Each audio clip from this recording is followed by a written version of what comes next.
ಈಗ ಬಂದಿರುವಂತಹ ಮಾಹಿತಿ ಪ್ರಕಾರ ಕಾಂಗ್ರೆಸ್ನ ಅತೃಪ್ತ ಶಾಸಕರನ್ನ ಸಿಎಂ ಕುಮಾರಸ್ವಾಮಿ ಭೇಟಿಯಾಗ್ತಾರಾ ಅನ್ನುವಂಥ ಪ್ರಶ್ನೆ ಉದ್ಭವಿಸಿದೆ. ರಾಜ್ಯ ಕೈ ಉಸ್ತುವಾರಿ ವೇಣುಗೋಪಾಲ್ ಜೊತೆ ಸಂಪರ್ಕದಲ್ಲಿರುವಂತಹ ಸಿಎಂ ಕಾಂಗ್ರೆಸ್ನ ಅತೃಪ್ತ ಶಾಸಕರನ್ನ ಕುಮಾರಸ್ವಾಮಿ ಭೇಟಿಯಾಗ್ತಾರಾ? ರಾಜಕೀಯ ಪ್ರತಿಕ್ಷಣದ ಮಾಹಿತಿಯನ್ನು ಪಡೀತಾ ಇದ್ದಾರೆ ಸಿಎಂ ಕುಮಾರಸ್ವಾಮಿ. ಇವತ್ತು ಕೋಲ್ಕತ್ತಾ ಕೂಡ ಹೋಗ್ತಾರೆ ಕುಮಾರಸ್ವಾಮಿ ಅವರು. ರಾಜ್ಯ ಕೈ ಉಸ್ತುವಾರಿ ವೇಣುಗೋಪಾಲ್ ಜೊತೆ ಸಂಪರ್ಕದಲ್ಲಿದ್ದಾರೆ ಸಿಎಂ ಕುಮಾರಸ್ವಾಮಿ ಕಾಂಗ್ರೆಸ್ನ ಅತೃಪ್ತ ಶಾಸಕರನ್ನ ಸಮಾಧಾನ ಪಡಿಸ್ತಾರೆ. ಸಿದ್ದರಾಮಯ್ಯನವರಿಂದ ಆಗದಂಥ ಕೆಲಸ ಕುಮಾರಸ್ವಾಮಿ ಅವರಿಂದ ಆಗತ್ತಾ? ಆಗೋದಿದ್ರೆ ವೆರಿ ಇಂಟ್ರೆಸ್ಟಿಂಗ್. ಸದ್ಯ ಪಶ್ಚಿಮ ಬಂಗಾಳದಲ್ಲಿರುವ ಸಿಎಂ ಸಂಜೆ ಮೈಸೂರಿಗೆ ಆಗಮಿಸಲಿದ್ದಾರೆ. ನಾಯಕರು ಆಹ್ವಾನ ನೀಡಿದ್ರೆ ನಾಳೆ ಈಗಲ್ಟನ್ ರೆಸಾರ್ಟ್ಗೆ ಹೋಗುವಂತ ಸಾಧ್ಯತೆ ಇದೆ. ಯಾವ ಮಾತು ಅಂದ್ರೆ ಶಾಸಕರನ್ನ ಯಾವ ರೀತಿ, ಯಾಕಂದ್ರೆ ಸಿಎಂ ನಮ್ಮ ಪ್ರತಿನಿಧಿ ಹೇಳಿದಂಥ ರೀತಿಯಲ್ಲಿ ಬಂದಿರುವಂತಹ ಶಾಸಕರು ಸಾಕಷ್ಟು ಕಂಪ್ಲೇಂಟ್ಗಳನ್ನು ಕೊಟ್ಟಿದ್ದಾರೆ. ಯಾಕೆಂದರೆ ತಮಗೆ ಬೇಕಿರುವಂತಹ ಸವಲತ್ತುಗಳು ಅಂತಂದರೆ ಕ್ಷೇತ್ರಕ್ಕೆ ಬೇಕಿರುವಂಥದ್ದು ಸಿಗ್ತಾ ಇಲ್ಲ, ಆಗ್ತಾ ಇಲ್ಲ, ಸಿಎಂ ಮಾಡ್ತಾ ಇಲ್ಲ, ನೀವು ಮಾಡಿಸಬೇಕು ಅಂತೇಳಿ ಸಿದ್ದರಾಮಯ್ಯನವ್ರ ಹತ್ರ ಅವಲತ್ತುಕೊಂಡಿದ್ದಾರೆ. ಬಹುಶಃ ಕುಮಾರಸ್ವಾಮಿ ನೇರವಾಗಿ ಅದನ್ನು ಮಾತಾಡ್ತಾರಲ್ಲ ಗೊತ್ತಿಲ್ಲ. ಓಕೆ, ಗಿರೀಶ್ ನಮ್ಮ ಪ್ರತಿನಿಧಿ ನೇರ ಸಂಪರ್ಕದಲ್ಲಿದ್ದಾರೆ. ಗಿರೀಶ್, ನೀವು ಬೆಳಗ್ಗೆ ಹೇಳಿದ್ರಿ, ಯಾಕಂದರೆ ಅನೇಕ ಸಮಸ್ಯೆಗಳ ಬಗ್ಗೆ ಹೇಳಿದ್ರು ಅಂತೇಳಿ. ಬಹುಶಃ ಅದು ಸಿಎಂಗೆ ಮನವರಿಕೆ ಮಾಡಿ ಕೊಟ್ಟಿರ್ಬೋದಾ?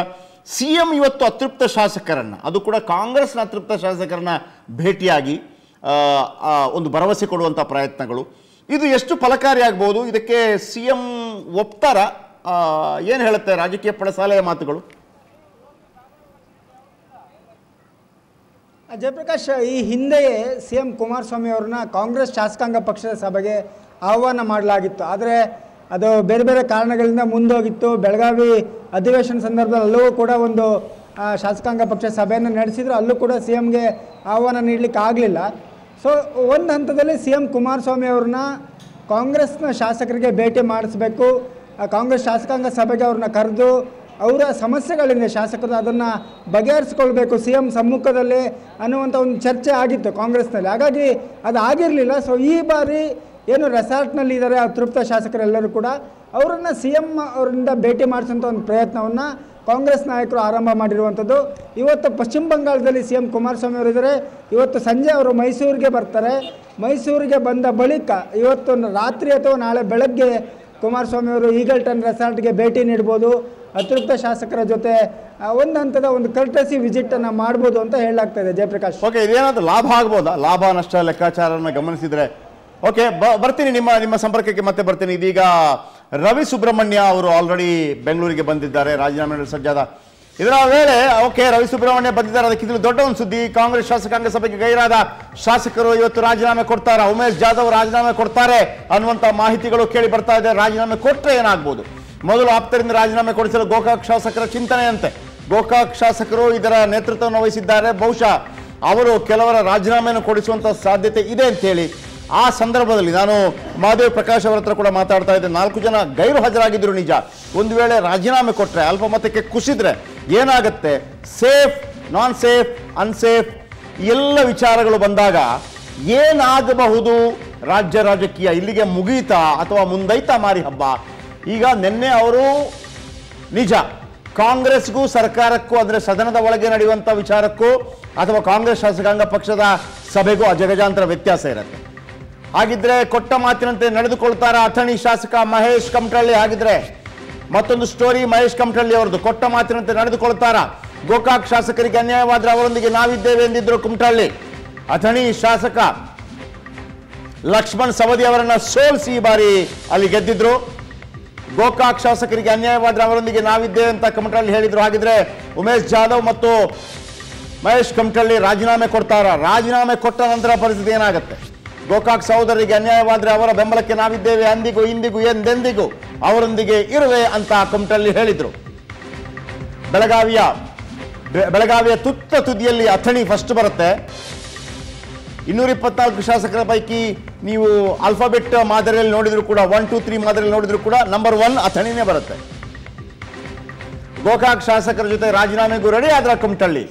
ಗೋಕಾಕ್ ಶಾಸಕರು ತಾವು ರಾಜೀನಾಮೆ ಕೊಡೋದಕ್ಕಿಂತ ಮೊದಲು ತಮ್ಮ ಆಪ್ತರಿಂದ ರಾಜೀನಾಮೆ ಕೊಡಿಸ್ತಾ ಇದ್ದಾರೆ. ಹಾಗಿದ್ರೆ ಹೈಡ್ರಾಮಾ ಇನ್ನೂ ನಿಂತಿಲ್ವಾ?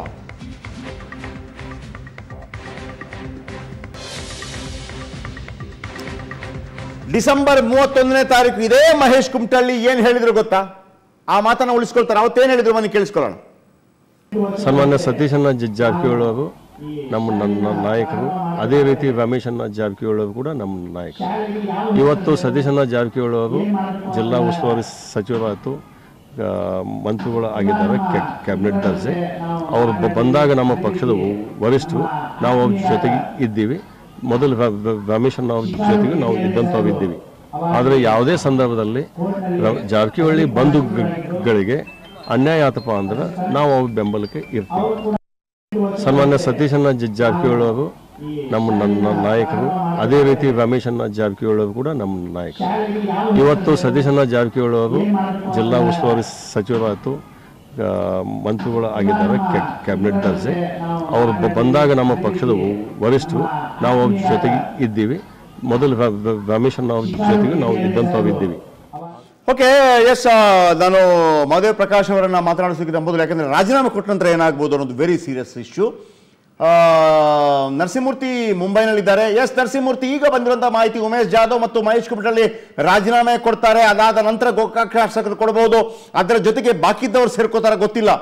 ಈಗ ನಿಮ್ಮ ಬಳಿ ಇರುವಂತಹ ಮಾಹಿತಿ ಏನು? ಇದು ಎಷ್ಟು ದೊಡ್ಡ ರೀತಿಯಲ್ಲಿ ಸಮ್ಮಿಶ್ರ ಸರ್ಕಾರಕ್ಕೆ ಮಾರಕವಾಗಬಹುದು ಈ ನಿರ್ಧಾರಗಳು? ಹೌದು ಜಯಪ್ರಕಾಶ್, ಈಗಾಗಲೇ ಹೇಳಿದಂತೆ ಡಿಸೆಂಬರ್ 31ನೇ ತಾರೀಕು ಏನು ಅಥಣಿ ಶಾಸಕರು ಒಂದು ಹೇಳಿಕೆ ನೀಡ್ತಾರೆ. ಜಾರಕಿಹೊಳಿ ಸಹೋದರರು ಅವರ ನನ್ನ ಬೆಳೆಸಿದ್ದಾರೆ, ಅವರ ಬೆಂಬಲಕ್ಕೆ ನಾನಿದ್ದೇನೆ. ಅದರಲ್ಲೂ ಪ್ರಮುಖವಾಗಿ ರಮೇಶ್ ಜಾರಕಿಹೊಳಿ ಅವರಿಗೆ ಅನ್ಯಾಯ ಆದರೆ ನಾವು ಸಹಿಸಲ್ಲ, ಅವ್ರ ಜೊತೆ ಇರ್ತೀನಿ ಅಂತೇಳಿ ಅವತ್ತು ಹೇಳಿದಂಥ ಮಾತು ಇವತ್ತು ಪ್ರಸ್ತುತ ಅನಿಸ್ತಾ ಇದೆ. ಯಾಕಂದ್ರೆ ಅವ್ರು ಹೇಳಿದಂಥ ಮಾತು ಅಂದಿಗೂ ಇಂದಿಗೂ ಒಂದೇ ಮಾತಾಗಿದೆ. ಯಾರು ಎಲ್ಲೇ ಹೋದ್ರು ಕೂಡ ಅವರು ಅಥಣಿ ಶಾಸಕರ ಜೊತೆ ಈವರೆಗೂ ಕೂಡ ಇದ್ದಾರೆ. ಇದ್ರ ಜೊತೆಗೆ ಜಾಧವ್ ಅವರು ಕೂಡ ಅವ್ರ ಜೊತೆಗೆ ಇರೋದ್ರಿಂದ ಮೊದಲು ಜಾಧವ್ ಮತ್ತು ಅಥಣಿ ಶಾಸಕರು ಇಬ್ಬರನ್ನ ರಾಜೀನಾಮೆ ಕೊಡಿಸೋ ಮೂಲಕ ಮೊದಲು ಒಂದು ದಾಳವನ್ನು ಅತೃಪ್ತರು ಬೀಸೋಕೆ ಎಲ್ಲ ರೀತಿಯ ತಯಾರಿಯನ್ನು ಮಾಡಿಕೊಂಡಿದ್ದಾರೆ. ಈಗಾಗಲೇ ಹೇಳಿದಂತೆ ಮೊದಲು ಗೋಕಾಕ್ ಶಾಸಕರ ಒಂದು ನಡೆ ಏನಿದೆ, ಮೊದಲು ತಮ್ಮ ಬೆಂಬಲಿಗರ ಮೂಲಕ ರಾಜೀನಾಮೆಯನ್ನು ಕೊಡಿಸೋದು, ತದನಂತರ ತಾವು ನೀಡಿ ಮತ್ತು ಮತ್ತಷ್ಟು ಜನರಿಗೆ ನೀಡೋಕ್ಕೆ ಪ್ರೇರೇಪಣೆ ಮಾಡೋದು ಮತ್ತು ಅವರ ಗುಂಪಿನಲ್ಲಿರ್ತಕ್ಕಂಥ ಎಲ್ಲರ ಜೊತೆ ಕೂಡ ರಾಜೀನಾಮೆ ಕೊಡೋದ್ರ ಬಗ್ಗೆ ಈಗಾಗಲೇ ಚರ್ಚೆ ನಡೆದಿದೆ. ಅವರ ನಿರೀಕ್ಷೆಯಂತೆ ನಿನ್ನೆ ಶಾಸಕಾಂಗ ಸಭೆ ಆದ ನಂತರ 8ಕ್ಕೂ ಹೆಚ್ಚು ಶಾಸಕರು ಮುಂಬೈಗೆ ಬರಬೇಕಾಗಿತ್ತು. ಅದು ಯಾವ ಕಾರಣಕ್ಕೆ ಬಂದಿಲ್ಲ ಅನ್ನೋದ್ರ ಬಗ್ಗೆ ಇನ್ನೂವರೆಗೂ ಕೂಡ ಮಾಹಿತಿ ಲಭ್ಯ ಆಗಿಲ್ಲ. ಯಾಕಂದ್ರೆ ಅತೃಪ್ತ ಶಾಸಕರು ಮುಂಬೈನಿಂದ ಸಾಕಷ್ಟು ಬೆಂಗಳೂರು ಇರ್ತಕ್ಕಂಥ ಶಾಸಕರಿಗೆ ಟ್ರೈ ಮಾಡ್ತಾ ಇದ್ದಾರೆ, ಫೋನ್ ಮಾಡ್ತಾ ಇದ್ದಾರೆ, ಅವರ ಆಪ್ತರ ಮೂಲಕ ಫೋನ್ ಮಾಡುವಂತ ಟ್ರೈ ಮಾಡ್ತಾ ಇದ್ದಾರೆ, ಯಾರು ಕೂಡ ಅವರಿಗೆ ಸಿಗ್ತಾ ಇಲ್ಲ. ಹೀಗಾಗಿ ಸ್ವಲ್ಪ ಗೊಂದಲದಲ್ಲಿದ್ದಾರೆ. ಯಾಕಂದ್ರೆ ನಿನ್ನೆ ಏನಾದರೂ ಭಿನ್ನಮತೀಯ ಶಾಸಕರು ಮತ್ತಷ್ಟು ಜನ ಬಂದಿದ್ರೆ ಇವತ್ತು ಕ್ಷಿಪ್ರ ರಾಜಕೀಯ ಬೆಳವಣಿಗೆಯಲ್ಲಿ ರಾಜೀನಾಮೆ ನೀಡ್ತಾ ಇದ್ರು. ಆದರೆ ಒಂದಷ್ಟು ಹಿನ್ನಡೆ ಆಗಿರೋದಂತೂ ಸತ್ಯ. ಆದರೆ ಇದೆಲ್ಲದರ ಮಧ್ಯೆ ಕೂಡ ಇನ್ನೂ ರಾಜೀನಾಮೆ ನೀಡಬೇಕಂತ ಚಿಂತನೆ ನಡೆದಿದೆ. ಈಗಾಗಲೇ ಏನಾಗಿದೆ ಅಂದ್ರೆ ಮೊದಲ ಹಂತವಾಗಿ ಗೋಕಾಕ್ ಶಾಸಕರು ತಮ್ಮ ಒಂದು ದಾಳಿಯನ್ನು ಬೀಳಿಸ್ತಾ ಇದ್ದಾರೆ. ಅದು ಕುಮಟಳ್ಳಿ ಮೂಲಕ ಮತ್ತು ಚಿಂಚೋಳಿ ಶಾಸಕ ಜಾಧವ್ ಮೂಲಕ ಮೊದಲು ರಾಜೀನಾಮೆ ನೀಡ್ತಾರೆ. ತದನಂತರ ಏನು ನಾಗೇಂದ್ರ ಮತ್ತು ಅವರು ರಾಜೀನಾಮೆ ನೀಡ್ತಾ ಸಾಧ್ಯತೆ ಇದೆ. ಇಲ್ಲಿ ರಮೇಶ್ ಜಾರಕಿಹೊಳಿ ಮಾಹಿತಿ ಬರ್ತಾ ಇದೆ. ನಿಮ್ಮೆಲ್ಲ ಮಾಹಿತಿಗಾಗಿ ಬರ್ತೀನಿ, ಮತ್ತೆ ನಿಮ್ಮ ಸಂಪರ್ಕಕ್ಕೆ ಬರ್ತೀನಿ. ಗುರುಗ್ರಾಮದಿಂದ ಬೆಂಗಳೂರತ್ತ ಮುಖ ಮಾಡಿದ್ದಾರೆ ಬಿಜೆಪಿ ಶಾಸಕರು. ಹರಿಯಾಣದ ರೆಸಾರ್ಟ್ನಿಂದ ತೆರಳುತ್ತಾ ಇದ್ದಾರೆ ಬಿಜೆಪಿ ಶಾಸಕರು. ಬಿಜೆಪಿ ಶಾಸಕರಾದ ಕೆ.ಎಸ್. ಈಶ್ವರಪ್ಪ, ರವಿ ಸುಬ್ರಹ್ಮಣ್ಯ, ಬೋಪಯ್ಯ, ಸಂಸದೆ ಶೋಭಾ ಕರಂದ್ಲಾಜೆ ಎಲ್ಲ ಬಿಜೆಪಿ ನಾಯಕರು ಬೆಂಗಳೂರಿನತ್ತ ಪ್ರಯಾಣ ಬೆಳೆಸಿದ್ದಾರೆ. ಮಧ್ಯಾಹ್ನದ ಒಳಗೆ ಬೆಂಗಳೂರಿಗೆ ಆಗಮಿಸಲಿರುವ ಬಿಜೆಪಿ ಶಾಸಕರು ಹರಿಯಾಣದ ರೆಸಾರ್ಟ್ನಿಂದ ತೆರಳುತ್ತಾ ಇದ್ದಾರೆ ಬಿಜೆಪಿ ಶಾಸಕರು. ಬಸವನಗುಡಿ ಶಾಸಕ ರವಿ ಸುಬ್ರಹ್ಮಣ್ಯ, ಶಿವಮೊಗ್ಗ ನಗರ ಕ್ಷೇತ್ರದ ಶಾಸಕ ಕೆ.ಎಸ್. ಈಶ್ವರಪ್ಪ ಹಾಗೂ ಮಾಜಿ ಉಪಮುಖ್ಯಮಂತ್ರಿ ಈಶ್ವರಪ್ಪ, ಆಮೇಲೆ ಬೋಪಯ್ಯ, ಕೊಡಗಿನ ಶಾಸಕರಾಗಿರುವಂತಹ ಬೋಪಯ್ಯ, ಸಂಸದೆ ಶೋಭಾ ಕರಂದ್ಲಾಜೆ ಸೇರಿದಂತೆ ಎಲ್ಲ ಬಹುತೇಕ ಬಿಜೆಪಿ ನಾಯಕರು ಬೆಂಗಳೂರಿನತ್ತ ಮುಖ ಮಾಡಿದ್ದಾರೆ. ಎಲ್ಲ ನಾಯಕರು ಬರ್ತಾರಾ ಅಥವಾ ಕೇವಲ ಬೆರಳಿಕೆ ನಾಯಕರು ಬರ್ತಾರಾ? ಈ ಗೊಂದಲಗಳು ಕೂಡ ಇದೆ. ಯಾಕಂತಂದ್ರೆ ಕೆಲವು ನಾಯಕರು ಇರ್ತಾರೆ, ಅವರನ್ನ ಯಾರು ಏನು ಟಚ್ ಮಾಡೋಕ್ಕಾಗಲ್ಲ, ಅವರು ಪಕ್ಷ ಬಿಟ್ಟು ಹೋಗುವಂಥ ಪ್ರಮೇಯ ಇರೋದಿಲ್ಲ. ಹಾಗಾಗಿ ಅಂಥ ಶಾಸಕರನ್ನ ಮಾತ್ರ ಕಳಿಸಿದ್ದಾರೆ ಅಥವಾ ಎಲ್ಲ 104 ಶಾಸಕರು ಕೆಲವರನ್ನು ಹೊರತುಪಡಿಸಿ ಎಲ್ಲರೂ ಬರ್ತಾರಾ ಅನ್ನುವಂಥ ಮಾಹಿತಿಗಳು ಕೂಡ ಭಾಳ ಇಂಟ್ರೆಸ್ಟಿಂಗ್ ಆಗಿದೆ. ಬಹುತೇಕರು ಇದೀಗ ಬೆಂಗಳೂರತ್ತ ಮುಖ ಮಾಡಿದ್ದಾರೆ. ಯಡಿಯೂರಪ್ಪನವರು ಆಲ್ರೆಡಿ ಹೇಳಿದರು ಮಧ್ಯಾಹ್ನದ ವೇಳೆಗೆ ಎಲ್ಲರೂ ಬರ್ತಾರೆ, ನಂತರ ತಮ್ಮ ತಮ್ಮ ಕ್ಷೇತ್ರಗಳಿಗೆ ವಿಶೇಷವಾಗಿ ಹೋಗಿ. ಈಗ ಈಗಲ್ಟನ್ ರೆಸಾರ್ಟ್ನಿಂದ ಯಶವಂತಪುರ ಶಾಸಕ ಸೋಮಶೇಖರ್ ಮಾತಾಡ್ತಾ ಇದ್ದಾರೆ. ನೋಡೋಣ ಅವರು ಕೂಡ ಬರ್ತಾರಾ ಅಥವಾ ಅಲ್ಲೇ ಉಳಿತಾರ? ಎಲ್ಲ ಶಾಸಕರು ಕೂಡ ಇಲ್ಲೇ ಇದ್ದೇವೆ. ಒಂದಿಬ್ಬರು ಜನ ಮಾತ್ರ ಆನೇಕಲ್ ಶಿವಣ್ಣವರು ಮತ್ತು ನಂಜೇಗೌಡರು ಇವತ್ತು ಕನಕ ಜಯಂತಿ ಪ್ರೋಗ್ರಾಮ್ ಇರೋದ್ರಿಂದ ಹೋಗಿದ್ದಾರೆ. ಮಿಕ್ಕ ಎಲ್ಲ ಶಾಸಕರುಗಳು ಮಂತ್ರಿಗಳು ಎಲ್ಲ ಕೂಡ ಇಲ್ಲೇ ಇದ್ದಾರೆ. 12:30 ಗಂಟೆಗೆ CLP ಸಭೆಯನ್ನು ಕರೆದಿದ್ದಾರೆ. ನಮ್ಮ CLP ನಾಯಕರಾದಂಥ ಸಿದ್ದರಾಮಯ್ಯನವರು ಕೂಡ ಕರೆದಿದ್ದಾರೆ. ಬೆಂಗಳೂರು 4 MP ಕ್ಷೇತ್ರದ್ದು ಈಗ ಡಿಸ್ಕಷನ್ ಇದೆ. ನಾವು ಬೆಂಗಳೂರು MLAಗಳೆಲ್ಲ ಇರೋದ್ರಿಂದ ನಾರ್ತು, ಸೌತು ಮತ್ತು ಬೆಂಗಳೂರಿಗೆ ರೂರಲ್ಲು ಹಂಗೆ ಎಲ್ಲ ಸಭೆ ಕೂಡ ಇದೆ. ಈಗ 12ವರೆಗೆ ಸ್ಟಾರ್ಟ್ ಮಾಡ್ತಾರೆ. ಸರ್, ನಿಮ್ಮಲ್ಲಿ ಈಗಲೂ ಗೊಂದಲ ಇದೆ, ಯಾಕಂದರೆ ನೀವು ಇಷ್ಟೊಂದು ಹೆದರ್ಕೊಂಡಿದ್ದೀರಾ ಅನ್ನೋ ರೀತಿಯಲ್ಲಿ ಯಡಿಯೂರಪ್ಪನವರು ಒಂದು ಹೇಳಿಕೆ ಕೊಟ್ಟಿದ್ದಾರೆ. ಕಾಂಗ್ರೆಸ್ನವ್ರು ಹೆದರ್ಕೊಳ್ಳೋ ಅವಶ್ಯಕತೆ ಇಲ್ಲ, ಅವ್ರು ಬಂದು ಕೆಲಸ ಕಾರ್ಯಗಳನ್ನು ಮುಂದುವರಿಸಲಿ, ಅದನ್ನು ಬಿಟ್ಬಿಟ್ಟು ರೆಸಾರ್ಟ್ನಲ್ಲಿ ಕೂತ್ಕೊಂಡು ಜನರಿಗೆ ಮೋಸ ಮಾಡೋದು ಯಾಕೆ ಅಂತ ಹೇಳಿ. ಇಲ್ಲ, ಜನ ಏನು ಅವರು 8-9 ದಿವಸ ಅವರಿದ್ದಾರೆ. ನಾವು ಯಾವತ್ತೂ ರೆಸಾರ್ಟಿಗೆ ಬರಲಿಲ್ಲ. 17ನೇ ಶುಕ್ರವಾರ ಎಲ್ಲ ಇಂಡಿವಿಜುವಲ್ ಸಭೆ ಕರೆದಿದ್ರು ಬೆಂಗಳೂರಿನಲ್ಲಿ. ಬೆಂಗಳೂರು ನಾರ್ತು, ಬೆಂಗಳೂರು ಸೌತು ಮತ್ತು ಸೆಂಟ್ರಲ್ಲು ಮತ್ತು ರೂರಲ್ ಸಭೆ ಕರೆದಿದ್ರು AICC ವೇಣುಗೋಪಾಲ್ರವರು. ಅದು ಒಂದು ದಿವಸ ಮುಂದಕ್ಕೆ ಹಾಕಿ ಅಲ್ಲಿ ಮಾತಾಡೋಕ್ಕಾಗಲಿಲ್ಲ ಅಂತೇಳಿ ಇಲ್ಲಿ ಎಲ್ಲರನ್ನೂ ಇಲ್ಲಿ ಕರೆದಿದ್ದಾರೆ. 100ಕ್ಕೆ 100 ಸರ್ಕಾರ ಉಳಿತದೆ, ಯಾವುದೇ ವಿಧವಾದ ಆತಂಕ ಇಲ್ಲ. ಸರ್ಕಾರಕ್ಕೆ ಆತಂಕ. ಬಿಜೆಪಿಯವರು ರೆಸಾರ್ಟ್ ರಾಜಕಾರಣ ಮಾಡಿ ಜನರ ಆಕ್ರೋಶಕ್ಕೆ ಗುರಿಯಾದ್ರು. ಈಗ ನೀವು ರೆಸಾರ್ಟ್ ರಾಜಕಾರಣ ಮಾಡಿ ಜನರ ಆಕ್ರೋಶ ಗುರಿಯಾದ್ರು. ಇಲ್ಲ, ನಾವಿರ್ತಕ್ಕಂಥದ್ದು ಒಂದು ಅವರು 8 ದಿವಸ ಇದ್ದಾರೆ, ಡೆಲ್ಲಿಲಿ ಇದ್ದಾರೆ. ನಾವೇನೆಲ್ಲ ಇಲ್ಲೇ ಇದ್ದೀವಿ. ಕಾಂಪಿಟೇಷನ್ ಇಲ್ಲ, ಅಲ್ಲಲ್ಲ ಆಡಳಿತ ಇದೆ. ನಾವೇನು ಇಲ್ಲಿ ಬಂದು ವಾಸ ಮಾಡಬೇಕು ಅಂತ ಏನಿಲ್ಲ. ನಾವು ನಮ್ಮ ಸಮಸ್ಯೆಗಳೇನಿದೆ ಅದನ್ನು ಮುಕ್ತವಾಗಿ ಚರ್ಚೆ ಮಾಡೋಕ್ಕೆ CLP ನಾಯಕರ ಜೊತೆಯಲ್ಲಿ AICC ವೇಣುಗೋಪಾಲ್ ಜೊತೆಯಲ್ಲಿ ಚರ್ಚೆ ಮಾಡೋಕ್ಕೆ ಸೇರಿರ್ತಕ್ಕಂಥದ್ದು ಅಷ್ಟೇ. ನಿಮ್ಮ ಶಾಸಕರು ಯಾರು ಬಿಜೆಪಿ? ಓಕೆ, ಈಗಲ್ಟನ್ ರೆಸಾರ್ಟ್ನಿಂದ ಒಂದು ಕಡೆ, ಮತ್ತೊಂದು ಗುರುಗ್ರಾಮದಿಂದ ಬರ್ತಾ ಇರುವಂತಹ ಅನೇಕ ಶಾಸಕರು. ಗುರುಗ್ರಾಮ ಲೆಮನ್ ಟ್ರೀ ಹೋಟೆಲ್ನಿಂದ ಬರ್ತಾ ಇರುವಂತಹ BJPಯ ಶಾಸಕರು. ಹಾಗಿದ್ದರೆ ಎಲ್ಲ ಸುಖಾಂತ್ಯ ಅಂತಂದರೆ ಶಾಸಕರು ತಮ್ಮ ಕ್ಷೇತ್ರದ ಸಮಸ್ಯೆ ಬಗ್ಗೆ ಗಮನ ಹರಿಸೋದಕ್ಕೆ ಮುಂದಾಗ್ತಾರಾ, ಅಥವಾ ರವಿ ಸುಬ್ರಹ್ಮಣ್ಯ ಬಸವನಗುಡಿ ಕ್ಷೇತ್ರದ ಶಾಸಕರಾಗಿರುವಂಥ ರವಿ ಸುಬ್ರಹ್ಮಣ್ಯ ಅವರು ಏರ್ಪೋರ್ಟ್ಗೆ ಬಂದಿಳಿದಿದ್ದಾರೆ ಗುರುಗ್ರಾಮದಿಂದ. ಕೆಲವರಿಗೆ ಅಲ್ಲಿ ಚಳಿ ತಡ್ಕೊಳ್ಳೋಕೆ ಸಾಧ್ಯ ಇಲ್ಲ, ಯಾಕಂದರೆ ನಮ್ಮ ರಿಪೋರ್ಟರ್ಗಳನ್ನು ಅಥವಾ ಹಾಗೆಯೇ ರಾತ್ರಿಯಲ್ಲಿ ಮಾತಾಡಿದಂಥ ಅನೇಕ ಶಾಸಕರನ್ನು ನೀವು ನೋಡಿದಿರಿ ಯಾವ ರೀತಿ ಗುರುಗ್ರಾಮದಲ್ಲಿ ಚಳಿ ಇದೆ ಹರಿಯಾಣದಲ್ಲಿ ಅಂತೇಳಿ. ಪ್ರಶಾಂತ್ ನಾಥು ಇದೀಗ ನಮ್ಮೊಂದಿಗೆ ನೇರ ಸಂಪರ್ಕದಲ್ಲಿದ್ದಾರೆ. ಪ್ರಶಾಂತ್ ನಾಥು ಸರ್, ಅನೇಕರು ಬರ್ತಾ ಇರೋದು ಕಾಣ್ತಾ ಇದೆ. ಎಲ್ಲರೂ ಬರ್ತಾರಾ ಅಥವಾ ಬೆರಳೆಣಿಕೆಯವರು ಮಾತ್ರನಾ? ಒಂದು ವೇಳೆ ಎಲ್ಲರೂ ಬರೋದಿದ್ರೆ ಇನ್ನು ಮುಂದೆ ರೆಸಾರ್ಟ್ ರಾಜಕೀಯ ಮುಗಿಯಿತು ಅಥವಾ ಈ ಒಂದು ಪ್ರಯತ್ನ ಮುಗಿಯಿತು ಅಂತ ಲೆಕ್ಕನ, ಅಥವಾ ಪಿಕ್ಚರ್ ಅಭಿ ಬಾಕಿ ಹೇನ? ಪ್ರಶಾಂತ್ ಜಿ.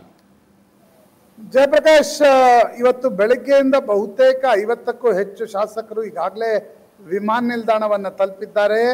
ಮಧ್ಯಾಹ್ನದವರೆಗೆ ಅವರ ಬಹುತೇಕ ವಿಮಾನಗಳು ಬುಕ್ ಆಗ್ತಾ ಇವೆ. ಯಾಕಂದರೆ ಎಲ್ಲರಿಗೂ ಒಂದೇ ಫ್ಲೈಟ್ನಲ್ಲಿ ಸೀಟ್ ಸಿಗಲ್ಲ. ಆ ಕಾರಣದಿಂದ ಬೇರೆ ಬೇರೆ ಫ್ಲೈಟ್ಗಳನ್ನು ಮಾಡಿಕೊಂಡು ಶಾಸಕರು ಬೆಂಗಳೂರಿಗೆ ತೆರಳುತ್ತಾ ಇದ್ದಾರೆ. ಕೆಲವರು ಮಂಗಳೂರಿನ ಶಾಸಕರು ಮಂಗಳೂರಿಗೆ ತೆರಳುತ್ತಾ ಇದ್ದಾರೆ. ಉತ್ತರ ಕರ್ನಾಟಕದ ಶಾಸಕರು ಹೈದರಾಬಾದ್, ಗೋವಾ, ಪೂನಾಕ್ಕೆ ಹೋಗಿ ತಮ್ಮ ಊರುಗಳಿಗೆ ಹೋಗ್ತಕ್ಕಂಥ ಒಂದು ವ್ಯವಸ್ಥೆಯನ್ನು ಮಾಡಿಕೊಂಡಿದ್ದಾರೆ. ಎಲ್ಲ ಶಾಸಕರು ಇವತ್ತು ರೆಸಾರ್ಟ್ ಖಾಲಿ ಮಾಡ್ತಿದ್ದಾರೆ. ಮಧ್ಯಾಹ್ನ 1 ಗಂಟೆಯ ನಂತರ ರೆಸಾರ್ಟ್ನಲ್ಲಿ ಯಾವುದೇ ಶಾಸಕರು ಉಳಿಯಲ್ಲ ಅಂತಕ್ಕಂಥದ್ದನ್ನು ಕೂಡ ಈಗಾಗಲೇ ತಿಳಿಸಲಾಗಿದೆ. ಬಹುತೇಕ ಶಾಸಕರು ಈಗಾಗಲೇ ದಿಲ್ಲಿಯತ್ತ ಪಯಣವನ್ನು ಬೆಳೆಸಿದ್ದಾರೆ. ಅಲ್ಲಿಂದ ವಿಮಾನವನ್ನು ಹಿಡಿದುಕೊಂಡು ಬೆಂಗಳೂರಿಗೆ ಹೋಗ್ತಾರೆ. ಜಯಪ್ರಕಾಶ್, ಮುಖ್ಯವಾಗಿ ಪಿಕ್ಚರ್ ಅಭಿ ಬಾಕಿ ಅಂತಕ್ಕಂಥದ್ದು ರಾಜಕಾರಣದಲ್ಲಿ ಮುಂದಿನ 4.5 ವರ್ಷಗಳ ಕಾಲ ಈ ರೀತಿಯ ಪಿಕ್ಚರ್ ನಡೀತಾ ಇರುತ್ತೆ. ಯಾಕಂದ್ರೆ ಇದೊಂದು ರೀತಿಯ ಸಮ್ಮಿಶ್ರ ಸರ್ಕಾರ, ವೇಫರ್ ಥಿನ್ ಮಾರ್ಜಿನ್ ಇರ್ತಕ್ಕಂಥ ಯಾವುದೇ ಸರ್ಕಾರ ಇದ್ದಾಗ, ಹಿಂದೆ ಯಡಿಯೂರಪ್ಪನವರ ಸರ್ಕಾರ ಇದ್ದಾಗ ಕೂಡ ಏನೆಲ್ಲ ನಾಟಕಗಳು ನಡೆದವು, ಈಗಿನ ಸರ್ಕಾರದ ಸಂದರ್ಭದಲ್ಲೂ ಕೂಡ ಅದೇ ರೀತಿಯ ಪ್ರಹಸನಗಳು, ಹೈ ಡ್ರಾಮಾಗಳು ನಿಶ್ಚಿತವಾಗಿ ನಡೀತಾ ಇರ್ತವೆ. ಆದರೆ ಒಂದು ಅಂಕದ ಪರದೆ ಇಳಿದಿದೆ ಅಂತಕ್ಕಂಥದ್ದು ತಾತ್ಕಾಲಿಕವಾಗಿ ಹೇಳಬಹುದು. ಕೇವಲ 4 ಶಾಸಕರು ಮಾತ್ರ ಕಾಂಗ್ರೆಸ್ ಸಭೆಗೆ ಗೈರು ಹಾಜರಾದ ನಂತರ ಬಿಜೆಪಿಯಲ್ಲೂ ಕೂಡ ಎಷ್ಟು ದಿನಗಳವರೆಗೆ ಇದನ್ನ ನಡೆಸೋದು ಅಂತಕ್ಕಂಥದ್ದು. ಒಂದ್ ವೇಳೆ ಅವಿಶ್ವಾಸ ಮತವನ್ನ ಯಡಿಯೂರಪ್ಪನವರು ಮೂವ್ ಮಾಡಬೇಕಾದ್ರೂ ಕೂಡ ಅದು ಫೆಬ್ರವರಿಯಲ್ಲಿ ಬಜೆಟ್ ಅಧಿವೇಶನ ಇದೆ, ಆ ಸಂದರ್ಭದಲ್ಲಿ ಮೂವ್ ಮಾಡಬಹುದು. ಅಲ್ಲಿಯವರೆಗೆ ಶಾಸಕರನ್ನ ಹಿಡಿದಿಟ್ಕೊಂಡ್ರೆ ಉಪಯೋಗ ಏನು ಅಂತಕ್ಕಂಥದ್ದು ಮತ್ತು ಸಾಕಷ್ಟು ಹಿಡಿಶಾಪವನ್ನ ಕೂಡ ಸೋಷಿಯಲ್ ಮೀಡಿಯಾದ ಮುಖಾಂತರ ಜನ ಹಾಕ್ತಾ ಇದ್ದಾರೆ. ಜನಕ್ಕಿದಿಷ್ಟ, ರೆಸಾರ್ಟ್ನ ಶಾಸಕರ ವಾಸ ಇಷ್ಟ ಆಗಲ್ಲ ಅಂತಕ್ಕಂಥದ್ದು ಸ್ಪಷ್ಟ. ಆ ಕಾರಣದಿಂದ ಬಿಜೆಪಿ ಅಂತಿಮವಾಗಿ ರೆಸಾರ್ಟ್ ವಾಸವನ್ನ ಅಂತ್ಯಗೊಳಿಸ್ತಕ್ಕಂಥ ಒಂದು ತೀರ್ಮಾನಕ್ಕೆ ಬಂದು ಇವತ್ತು ಬೆಳಗ್ಗೆ ಎಲ್ಲ ಶಾಸಕರಿಗೆ ಬೆಂಗಳೂರಿಗೆ ಹೋಗ್ತಕ್ಕಂಥ ಅನುಮತಿಯನ್ನ ನೀಡಲಾಗಿದೆ.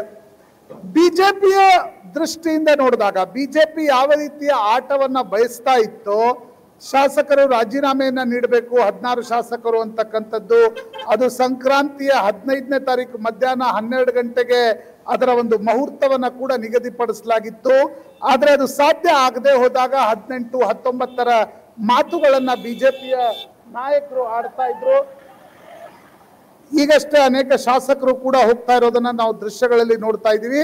18, 19ರ ಮಾತುಗಳನ್ನ ಆಡ್ತಾ ಇದ್ರು ಜಯಪ್ರಕಾಶ್. ಆದ್ರೆ ಈಗ ನೋಡಿದ್ರೆ ಅದು ಕೂಡ ಸಾಧ್ಯ ಆಗ್ತಾ ಇಲ್ಲ ಅಂತಕ್ಕಂಥದ್ದು ಸ್ಪಷ್ಟ. ಯಾಕಂದ್ರೆ ಬಿಜೆಪಿ ನಾಯಕರು ಯಾರ ಜೊತೆ ಮಾತುಕತೆಯನ್ನು ನಡೆಸ್ತಾ ಇದ್ರು ಅದರಲ್ಲಿ ಬಹುತೇಕರು ಕಾಂಗ್ರೆಸ್ ಶಾಸಕಾಂಗ ಪಕ್ಷದ ಸಭೆಗೆ ನಿನ್ನೆ ಹಾಜರಾಗಿದ್ದಾರೆ, 4ರನ್ನ ಬಿಟ್ಟು. ಈ 4ರನ್ನ ಒಂದೇ ನಿಮಿಷ ಸರ್, ಒಂದೇ ನಿಮಿಷ. ಪ್ರಶಾಂತ್ ಯಡಿಯೂರಪ್ಪ ಮಾತಾಡ್ತಿದ್ದಾರೆ.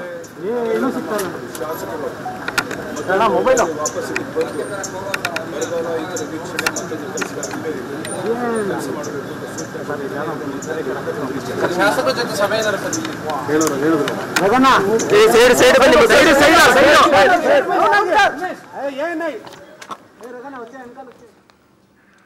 ಓಕೆ, ಒಂದು ಬ್ರೇಕ್ ಹೋಗೋಣ. ಬ್ರೇಕ್ ಆದ ನಂತರ ಈಗ ಇಷ್ಟೆಲ್ಲ ಲೆಕ್ಕಾಚಾರಗಳು, ಒಂದು ರಾಜೀನಾಮೆ ಕೊಟ್ಟ ನಂತರ ಮತ್ತು ಈ ಕುದುರೆ ವ್ಯಾಪಾರದ ಬಗ್ಗೆ ನ್ಯಾಯಾಲಯಕ್ಕೆ ಸಾಕ್ಷಿ ಸಿಕ್ಕಿದ್ರೆ ಏನಾಗುತ್ತೆ, ಇದರ ಬಗ್ಗೆ ಕೆ ವಿ ಧನಂಜಯ ಅವ್ರ ಜೊತೆ ಮಾತಾಡ್ತೀನಿ ಒಂದು ಬ್ರೇಕ್ ಆದಮೇಲೆ.